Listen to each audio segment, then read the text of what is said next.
All right, I have groovy Lando Vannata on the show now, who's going to be taking on Charles Jourdain on April the 23rd at UFC Fight Night 207. Lando, how are you? Good, bro. Doing good. Got my dogs with me right now. We just left the vet. Okay, everything good? It was just a checkup? Yeah, now my dog she gets allergies, so she had to go get a little allergy shot. She's all good. Gotcha. Okay, that's good to hear. I'm a big dog lover myself, so as long as they're good, that's all that matters. Let's talk about camp, man. You're at Jackson's Acoma. Nick Urso, the head coach there. How's it been thus far? Oh, it's been solid, man. Great camp. Feel like I'm in amazing shape. Love my gym. Love my teammates. Love my coaches. Got high level coaches. Got great teammates. Everything's been going off without a hitch and having fun with it. Who are some of those main training partners that you have? So I got Ray Borg. He's my main training partner. I got my buddy Steven, amateur fighter, real good. Buddy Ashimov. I don't know if you remember Ozzy Dubalabaga from World Series of Fighting back in the day. He's Jalen Turner's coach now. So his younger brother Ash, he trains with us. Who else we got over there? Yeah, a few other people as well. But yeah, Ray's probably the only name that you would recognize that's trained out of there, but we got some good guys. Obviously, Ray Borg, a high level name right there.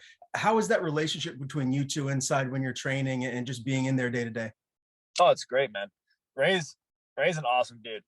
Yeah, like he flies me out to help corner when he fights now over in Khabib's show in Eagle FC. So I went out there and cornered him for his last two fights. He's my main training partner.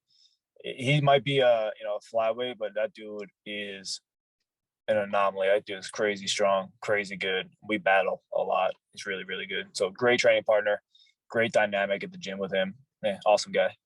And obviously, you said, Eagle FC, Khabib's promotion right there. Ray used to be in the UFC, as we all know. Like, what are you anticipating from him moving forward? Are his best days still in front of him? Oh, for sure. I mean, I think he's only like, maybe he just turned, he's either 28 or 29. He's young. And yeah, he just started turning the corner in the gym, like where he's really, really getting good at striking. He's really putting everything together well. Like he fought for a title when he didn't have his skill set wasn't anywhere near what it is now. So his best days are definitely ahead of him. That dude's he probably is gonna go take that Eagle FC belt here soon.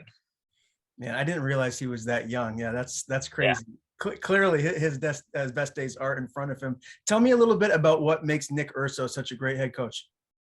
He's passionate, man. Like that's probably the main thing is, well, two things. One, he's very skilled. He has a lot of knowledge. He's been a martial artist since he was a kid. His dad is a lifelong martial artist in the like in a martial arts way. Great striker, great wrestler, great grappler. He fought at some high levels, like so he understands the game a lot. And then on top of that, he's very passionate. He cares about his fighters, cares about the team, and he wants what's best for the people around him. And he's good at pulling everybody together. He's a good leader in that way as well. Is he ever going to fight again, or is that? I mean, if somebody offered him like $100,000, probably. But is he? I think in general, he's past that part in his life where he's not worried about fighting anymore. He cares more about giving back and helping the next generation, helping regular people.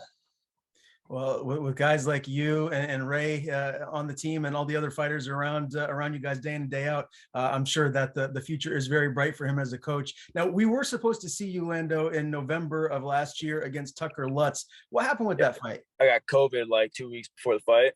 So everything was going off without a hitch. Great camp, felt great. Everything was on point. And then I got COVID and took me out for like, I don't know, it took me out of training hard for like a month. So I had to recover from that. Yeah. Were the symptoms that bad? I mean, it wasn't the worst sickness I've ever had, but my lungs definitely took a beating during it. So like when I would try to run afterwards, it was quite difficult for a while. Yeah. Yeah, that's too bad. Well, you're clearly back to 100% now, getting ready for this fight with Charles. I do want to talk about your last fight, split win over Mike Grundy at UFC 262 in Houston, Texas. Are you pleased with that performance, or are you disappointed that you let it go to the judges and it was a split? No, I'm actually super pleased with the performance. Just one judge gave it to the other guy. Like I think he gave like a 30-27 to Grundy, and it was, I mean, basically everybody flamed that judge. So no, my performance I felt fucking great. The judge is an idiot, and I don't think he should ever judge a fight again. I think he had like two that night that were really, really not good. Yeah. I saw Matt Brown recently said something that, open judging should be a thing. What do you think about that? Do you agree? I mean, and sometimes I like it because I've seen fight cards where they have open judging. I think LFA does open judging, and I've seen it where it's like it makes for a good fight. It makes the action better in the third round. And I've seen it where in the third round, the guy who's up two rounds to none, and he's just backpedaling and being cautious and running away because he knows he's already got the fight in the bag. So I don't know. I don't think it should be. I think there should just be repercussions for the judges when they make when they're not making good choices. When they do a bad job, there should be repercussions for that. More so, I don't think open judging is going to solve the problem because it's just going to be like, okay, well, now we know that judge sucks anyway before the fight ends. We need to have repercussions for the judges when they do a bad job. Totally agree. Yeah. And, as I was mentioning to you before we started this interview, I remember when I first saw you was that fight against Tony Ferguson. And I was like, who is this guy? I just thought you were going to be an absolute stud here. And you clearly are in the UFC featherweight division right now. I want to talk about your last couple of fights here, the losses that you suffered, because you're only fighting tough guys. Every time you're in there, you're taking a tough guy. Mm-hmm. Bobby Green, Mark Diakiese. What did you learn from those fights? Is there anything specific that you took to make yourself even a better martial artist? Oh, yeah. Well, I mean, Diakiese is one of the main reasons I went down to featherweight, man. That dude was huge. He was so strong. It's the only time I've ever, I fought a lot of big guys at lightweight, but that's the only time I've ever felt like outsized. And I was like, God damn. And now I feel like there's a lot more guys his size, a lot bigger lightweights. I'm like, yeah, you get out of there. Bobby is, great learning experience, man. Really helped me understand the mental warfare side of things. Bobby loves to talk shit. He loves to get in people's heads. So I've really, I've incorporated that into my game as well. And yeah, on both ends, like being able to unsettle somebody and also keep my own composure at the same time. So Bobby was a good learning experience for me. What kind of stuff was he saying in the octagon to you? Oh, yeah, he just, normal Bobby shit.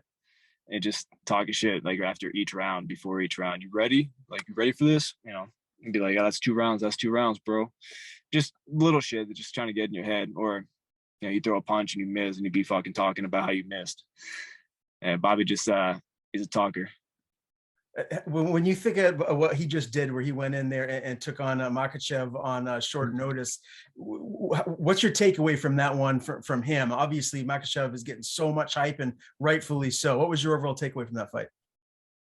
I mean, I don't know. There's not much to take away. Makhachev's just really good. Yeah, like that dude. Like, everybody knows Bobby is a good wrestler.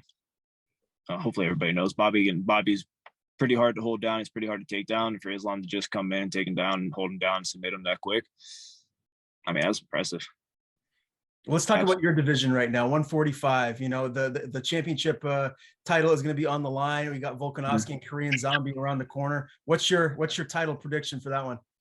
Volk easy. I think Zombie's extremely overrated. I don't think he's a top 5 fighter at all. I think Volk is one of the best pound for pound in the sport. Do you feel like a trilogy matchup with Max Holloway is just inevitable? And who wins that third fight? Because I know they're definitely going to do it. But I see Volk's going to win again. He's just more well-rounded, and I think he's just a better fighter, just overall a better fighter. Like, it's always going to be close, most likely. But yeah, I definitely see Volk taking the dub again. Yeah. Okay. And as far as where you fit in here at 145, obviously it all starts with getting a win over Charles Jourdain, and then you want to keep climbing that ladder. I mean, how many fights away do you think you are from, cracking that top 15 and getting those fights that I know you really want? I mean, yeah, like 1 or 2. I mean, definitely possible to get a ranked opponent after this fight. Like, I think Alex Caceres is sitting at number 15 right now. So he just fought. I'm about to smoke Jourdain, and shit, let's set that up right after me versus Caceres, number 15 spot. I love it. Perfect, man. I love it. Let's talk about Jourdain. He's 12-4-1. He's coming off a UD win over Andre Ewell, a loss to Julian Erosa prior to that. When you just look at what he brings to the table, what kind of a fight are you expecting? I think he's another guy that's overhyped.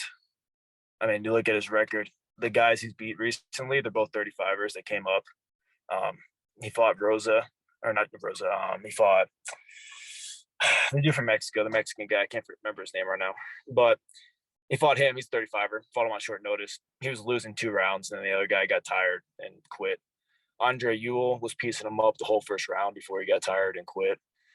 And he's lost to all the 45ers he's fought, basically, besides Du Ho Choi. So, yeah, I'm going to smoke this dude.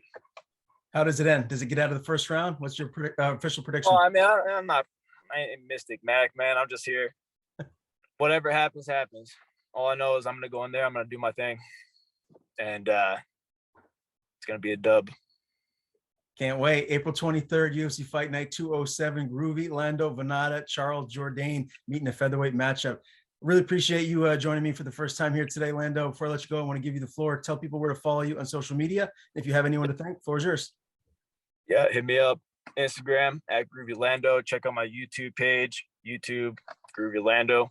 And shout out to my sponsors, Track Racer for my sim racing setup, and Outwork Nutrition for my supplements.